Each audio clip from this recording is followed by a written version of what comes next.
Sa Abuju, Shirabi Tugandawe Magdan Dungum. The Nino Zawana Court Indigenous Gaza was a seat to name. The Minwaajimo the game is to be. Do Jabba Sonny Kaye in the Goo. The Gagilan Mukaman Mowing.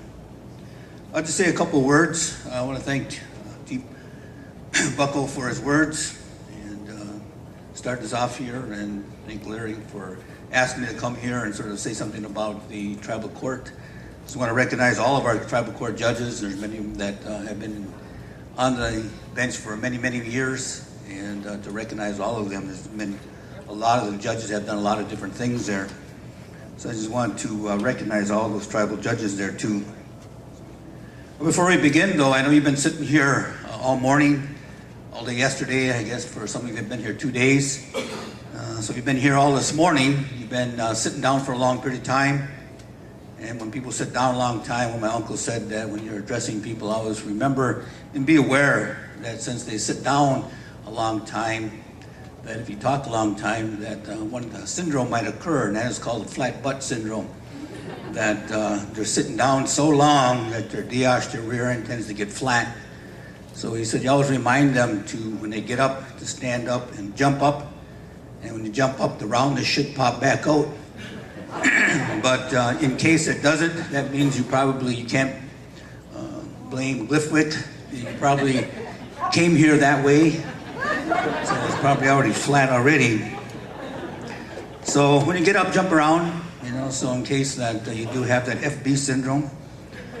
And I also wanted to think about older person that said years ago about a dot of knowledge. Came to my classroom one time and he put a little dot on the board.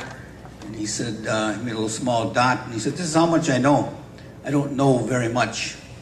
And he had been, in his late 70s at that time, and he ceremonial drums in the Minwaajimo Medicine Lodge. He had been there a long time. And he proposed to start talking, but he said he didn't know very much. He just had a little bit to say, that's all that he knew. But he said some people, though, he said, they had this big, giant dot of knowledge. That's probably too small to represent what they think that they know. He said when their head gets so filled up like that, he said you can't get no new knowledge in because they know all there is to know. We've always run across many people like that. But he said if you always have just a little dot of knowledge, just a little small, he said your mind is always open to new knowledge. You always know to hear things, and that's one of the parts of the Minwaajimo Lodge, again, is seeking knowledge, but also to live a long life and a good life and a healthy life. So seeking that knowledge about the world around you. So I just shared a little bit of that I have managed to learn my 56 years on this earth here. And I'm going to share a little bit of that with you this afternoon. Sonny in the Goo, that's a name that was given to me by my parents, pretty much on my mother's side.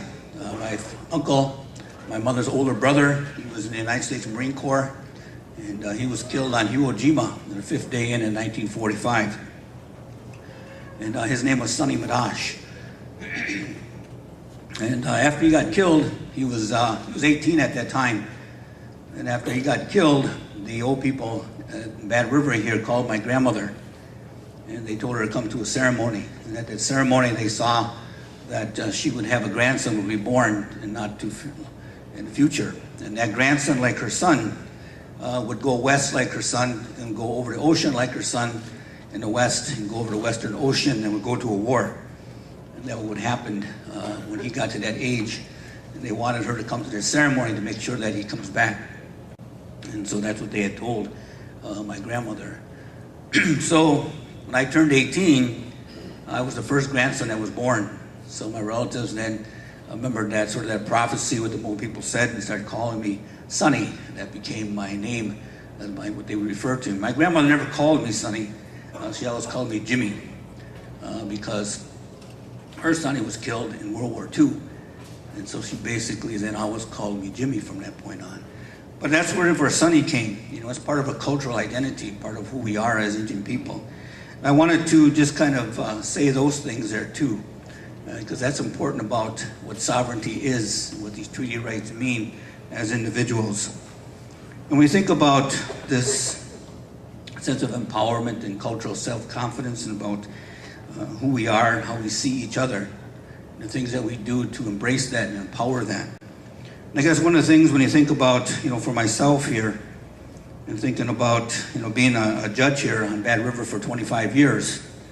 And being a judge here for 25 years, I was working in Lac de Flambeau, and the chief judge here, Irvin Soulier, and some of you know him, and if you know Irvin, he has a story for everything too.